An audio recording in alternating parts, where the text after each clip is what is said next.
there's somebody listening inside to every word that we say to ourselves. And that inner talk, it goes right through our subconscious mind, through our nervous system, and affects our glands, our organs, our muscles, every part of our body. So that demonstration can help you to really take your inner talk a little more seriously. It really is having a big effect on you. And of course, some of those days when you come home, after work and you're just going in the house and you're just totally drained, well, I'm sure it had something to do with what was going on that day, but I'm also sure that it had a lot to do with how you were talking to yourself about what was going on that day. So inner talk is a great way to boost your energy. And when you think about it, it really doesn't make any sense to talk to yourself in a way that drains your energy, right? Why drain your energy? You need energy to meet the challenges of life. So talking to ourselves in a way that's truthful and life-affirming is really important. And some people, as I went around and were talking to the different groups, a couple of people mentioned that they were actually just as interested in getting rid of their inner talk as they were in changing it.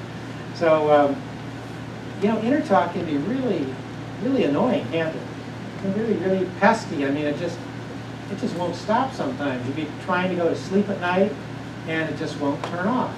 And at other times, the stuff you're saying to yourself isn't doing you any good, but you just don't know where the lever is. You don't know how to push the button. You don't know how to change it. So there's a couple of things going on. We do want to have more positive inner talk, but we also want to have the ability to really turn it off as well.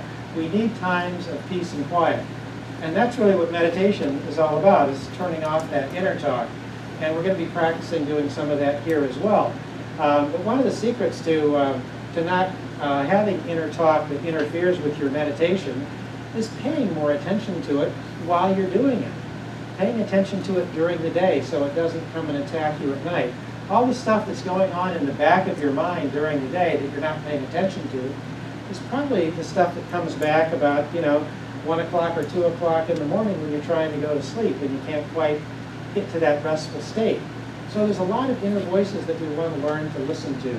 There really isn't any bad inner talk in that sense. All inner talk is giving us information. But it might be giving us information about our past rather than our present. So we want to have inner talk that is really based in the present reality, not on our past conditioning. So when we take a look at our inner talk, we realize that it's very creative, it's very powerful, and that it affects our life. And it's also how we make decisions in our life, right? We think things over, we talk to ourselves about them. And so when we start to do this process of paying attention to our inner talk, we realize that all of this inner talk is really a dialogue that we're having with ourselves. And I'm not the first person to make that observation, actually. Over 2,000 years ago, Plato observed that all thinking is a dialogue that we're having with our psyche. So people have known about this for a long time, and of course, self-talk is one of the cornerstones of what's known as cognitive psychology today. So a lot of people know that it's a very powerful tool. But one of the things that I've done with inner talk, it's my name for self-talk, is that I've taken it to a deeper level there and really examined not only how to talk to ourselves in a way that's realistic, which is where most self-talk kind of ends, but learning to listen to our inner talk in a way that really reveals the essence of our being and really the essence of life itself. Because our inner talk takes us to the very core of life, to the very core of what it means to be conscious. And when we finally stop talking to ourselves, that's when we could experience life directly. And it's a wonderful state of being to just be free of all that inner talk and just to be experiencing life as it's happening in the moment, as we all enjoyed doing many, many years ago before we learned to talk.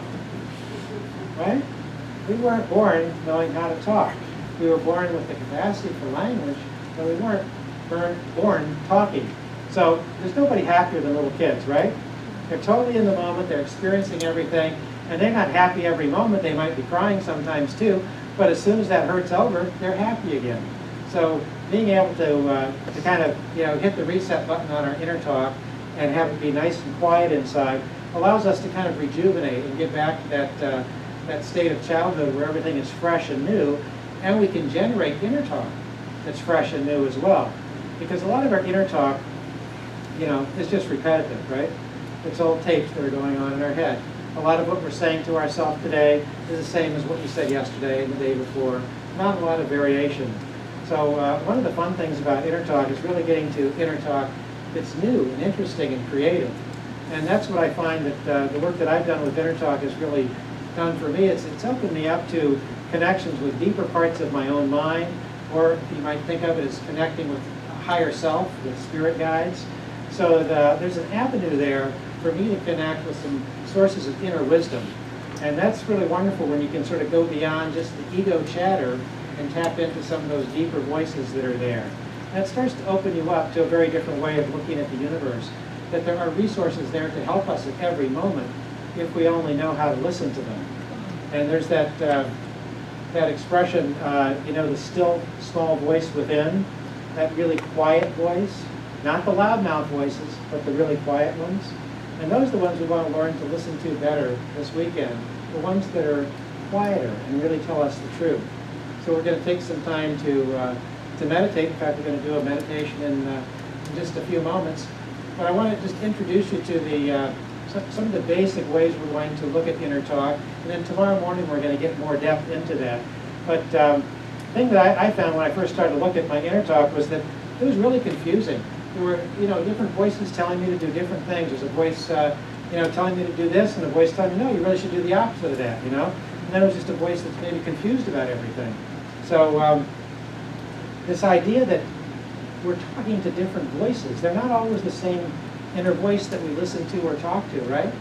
Sometimes it's a good voice, it's helpful, it's kind, it's friendly. Other times it can be a really mean, nasty, judgmental voice.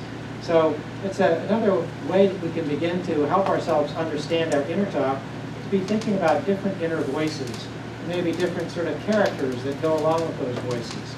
So there's a basic way of looking at our inner talk that starts to classify our inner voices. Check that out about this.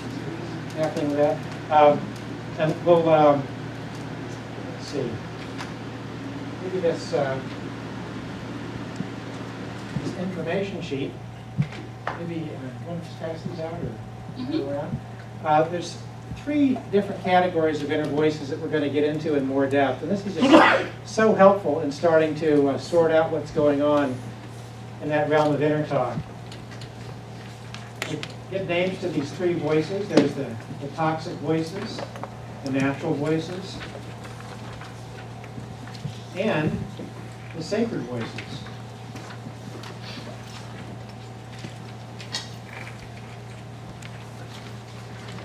So naming things is a way that we can use our inner talk in a very powerful way. Just, briefly, the toxic voices, as you probably guessed from the name, are the negative ones. They're the ones that really aren't helpful at all. They get us to do things that really aren't in our own best interest. If we have bad habits or addictive habits, those are our toxic voices that get us to do that. If we say things that we later regret, it was a toxic voice that got us to do that. And toxic voices often are just really confusing. They fight with each other. They get us going around in circles. And we all, have had bouts with those toxic voices, I'm sure, otherwise we wouldn't be here. You know what I'm talking about, those voices that just are up to no good. How did they get in there? Well, we'll talk about that a little bit more if we have time, but it basically goes back to some old programming that happened earlier in our life, and it seems like these toxic voices get passed along from generation to generation. And one really good thing you can do is just cleanse them from your own mind so you don't pass them along yourself. So the toxic voices are the ones that we really want to quiet them down and hopefully eliminate them altogether. Well, the good news is that those aren't the only voices that we have to listen to. We're born with the capacities for some very positive inner voices. And those are the natural and the sacred voices. The natural voices are more of the earth-based voices. They're the ones that really help us in the here and now. They help us deal with the material world. They help us to know what we want and what we need in our life and help us to get that. So these are voices that are very confident. they're realistic, they're truthful, they're loving, they're helpful, and they're very grounded in reality. And of course, we all have those voices as well. You have those voices, otherwise you wouldn't be here today. Right? Those are the ones that help you to make good choices and good decisions in your life. Yes? Is that what they call gut feeling? It's part of a gut feeling, absolutely. Yeah, yeah. The natural voice is that gut feeling, and it's a sense of sort of you just know, right? You just know it's true. So the natural voices are there, but they can often get crowded out by the toxic voices, or the toxic voices can even question the natural voices and start creating internal confusion. So the natural voices are the ones that we want to cultivate and strengthen. Now the sacred voices are probably the hardest to hear, but also the most interesting and the most helpful. They're the ones that talk to us about deeper issues, about things like meaning and purpose. Why am I here? Who am I really? What's my destiny? What are the lessons that I'm here to learn in my life? And they help us with some of those deeper questions like, what's my life work all about? What path should I follow in life? Who should I marry? Big questions like that. You can't just decide that based on, pros and cons, advantages and disadvantages. It has to come from a deeper place in yourself. And of course, there also are those times in life, maybe a crisis in your life, a time when things are really very dark and difficult, when even our natural voices can't come up with any really good news. Maybe there's a health diagnosis that seems very dire, or you're going through a devastating divorce or financial reversals. And there's just not a lot of good here and now news to tap into. Well, the good news is that our sacred voices are there at those times to help us. And they help us to tap into a sense of unconditional safety, unconditional love, that allow us to just take our next step, whatever it is, and to feel safe in the moment. So connecting with those sacred voices is a way to develop ourselves spiritually in a way that's also very grounded and practical. Because the sacred voices and the natural voices aren't in opposition. They really work together. They're both there to help us on different levels. As I mentioned before, we have our feet on the ground, we have our head up in the sky, right?